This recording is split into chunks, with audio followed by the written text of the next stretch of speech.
Hola, os doy la bienvenida a este análisis visual. Hoy vamos a meternos de lleno en unas ideas filosóficas que son verdaderamente densas pero absolutamente fascinantes. Vamos a desgranar el texto Ética existencial de Silo. Nuestro objetivo principal aquí es analizar a fondo qué es exactamente el concepto de libertad moral y, sobre todo, explorar cómo esta libertad se manifiesta usando ejemplos de situaciones límite y de rebelión. Ojo, porque es un material complejo. De hecho, estas ideas desmontan por completo muchas de nuestras presuposiciones sobre lo que significa existir. Pero bueno, al estructurarlo visualmente, paso a paso, vais a ver que sus planteamientos sobre la agencia humana se vuelven increíblemente claros. Vale, entremos de lleno en esto partiendo de esta premisa fundamental de Silo. El texto nos dice, básicamente, que la existencia del derecho, del deber y la esencia misma de nosotros como sujetos que piensan y actúan son exactamente idénticas. Es decir, la libertad humana no es un concepto de segunda ni un invento social, es la fuente absoluta de la que emana todo valor moral. No hay una especie de moralidad externa flotando por el universo esperando a que alguien la descubra. ¿Qué va? Todo nuestro andamiaje ético viene directa y exclusivamente de la elección humana libre. Para que este viaje tenga sentido, vamos a seguir una hoja de ruta lógica en 5 pasos. Primero veremos el origen de los valores, después el papel de la voluntad a través del tiempo, pasaremos a la rebelión contra la opresión, cuarto, las situaciones límite y la libertad, y cerraremos con el constante riesgo de la mala fe.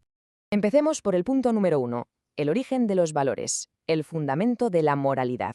A ver, para entender este origen, Silo nos recuerda algo clave. El hecho de ser un sujeto es universal. Pensad en el famoso pienso luego existo de Descartes. Expresa simultáneamente la experiencia más singular, más íntima de alguien y a la vez la verdad más absoluta posible. A partir de ahí llegamos a esta definición crucial. El texto sostiene que querer ser moral y querer ser libre no son dos cosas distintas, son una sola e idéntica decisión. Fijaos bien en el peso de esto. Es una sola decisión. Es justo este acto consciente lo que nos separa definitivamente de ser simples elementos de la naturaleza, marcando nuestro salto hacia la moralidad. Pero claro, hay un matiz fundamental. Suena paradójico, lo sé, pero si viviéramos en un mundo perfecto, sin ningún tipo de fricción, que funcionara en piloto automático, sería un mundo sin moralidad. Cualquier marco ético que se olvide de que, en origen, los seres humanos concretos estamos separados los unos de los otros, sencillamente no sirve. La razón la tenéis aquí delante. No hay moralidad si no hay problemas que resolver. Así de simple. La moral requiere obligatoriamente que existan obstáculos. Ahora, lo verdaderamente interesante de esta diapositiva es la noción del proyecto humano. Los seres humanos nacemos con un diseño original bastante ambiguo, casi como un impulso ciego. Simplemente queremos ser. Y en ese intento titánico, muchas veces nuestros proyectos se hunden. Las metas a veces desaparecen en el horizonte como si fueran un espejismo en el desierto, supercambiantes. Sin embargo, a pesar de la frustración, el ser humano sigue adelante. Se concibe a sí mismo como un descubrimiento continuo del ser, avanzando incluso cuando el mapa no está nada claro.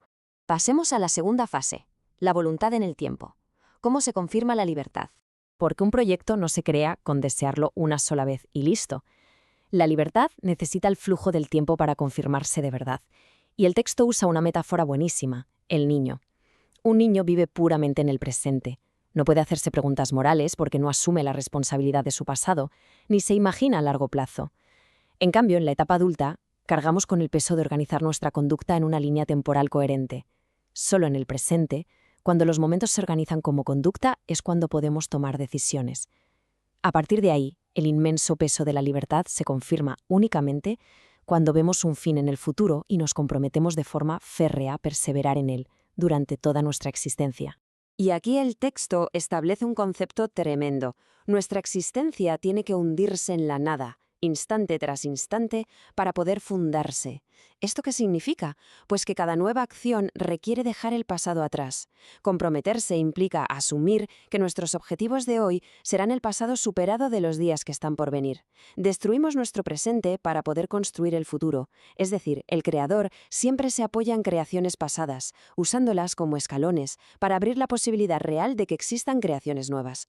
Esto nos lleva a la tercera parte, la rebelión contra la opresión, enfrentando obstáculos. Entramos de lleno en la etapa de conflicto. Entonces, el punto crucial es esta contraposición tan clara. Fijaos, cuando el obstáculo es natural, una montaña o una tormenta, simplemente intentamos superarlo como si fuera una barrera física. Nadie se rebela moralmente contra una tormenta. Pero cuando hablamos de obstáculos humanos, la cosa cambia de forma radical. ¿Por qué un tirano sí provoca rebeldía? porque la rebeldía es siempre contra el orden humano opresivo. Cuando otra libertad humana opera coactivamente para anular nuestras voluntades, es justo ahí donde se desencadena la rebelión moral. En todo este contexto, Silo nos introduce un término filosófico bastante denso, el concepto de nihilizar. A ver, puede sonar a chino o muy abstracto a primera vista, pero la idea de fondo es preciosa. Nuestra conciencia, el llamado para sí, lleva la nada en su corazón. Al proyectarse hacia el mundo no intenta atrapar las cosas como objetos cerrados, sino desvelarlas. Permite el tránsito del ser en bruto a la existencia para darle una significación. En otras palabras, nuestra libertad es lo que ilumina el mundo, convierte la materia inerte en una realidad con sentido humano. Entramos ahora en la sección cuarta, situaciones límite y libertad. La aplicación extrema de la libertad. Aquí vamos a explorar de manera muy analítica qué ocurre exactamente cuando la opresión llega a su punto máximo absoluto. Y Silo utiliza un ejemplo desgarrador, la prisión perpetua. Una condena de este calibre representa la supresión total, reduciendo la existencia a su pura facticidad. Para entenderlo, la pura facticidad es un estado donde se nos reduce a ser un simple objeto en el espacio. Alguien que respira, sí, pero al que le han arrancado cualquier horizonte. Te prohíben estructuralmente cualquier tipo de proyecto futuro. Sin embargo, y esto es clave, igual que la vida se funde con las ganas de vivir, la libertad siempre encuentra una grieta para resurgir. Siempre reacciona buscando la liberación. Como vemos aquí, primero se impone la prisión, es cierto, pero en el segundo paso, si el prisionero se fuga, en ese mismo acto explosivo de escapar está literalmente negando la prisión. La libertad no se extingue pacíficamente y ya está. Estalla con una fuerza brutal frente a los muros del cautiverio. Pero la obra no esquiva los escenarios aún más oscuros. El texto nos señala con muchísimo peso que existen situaciones límite donde dar marcha atrás y volver a lo positivo resulta del todo imposible. Hablamos de contextos asfixiantes donde el futuro está total y definitivamente clausurado. Y en este callejón sin salida, manteniendo un enfoque estrictamente analítico, la obra de Silo argumenta que el acto supremo de rebelión frente a un futuro cerrado se manifiesta en el suicidio. Ojo a esto. Dentro de este marco ético específico, no se presenta como una rendición, sino objetivamente como la repulsa lógica y definitiva a la situación que te han impuesto. Es la respuesta final de rechazo existencial ante una opresión externa que ha erradicado cualquier otra posibilidad de ejercer la libertad. Finalmente, llegamos a la quinta sección, el riesgo de la mala fe, las trampas de la existencia. Y esto ilustra de manera brillante una de las grandes ironías de nuestra condición humana. El concepto mismo de querer ser libres solo tiene sentido porque existe la amenaza constante de la mala voluntad. Es decir, la propia libertad lleva dentro la posibilidad de su fracaso. Precisamente porque el fracaso moral profundo existe, tiene sentido que hablemos de victoria. Sin la opción de caer en la derrota absoluta, la victoria moral no significaría absolutamente nada.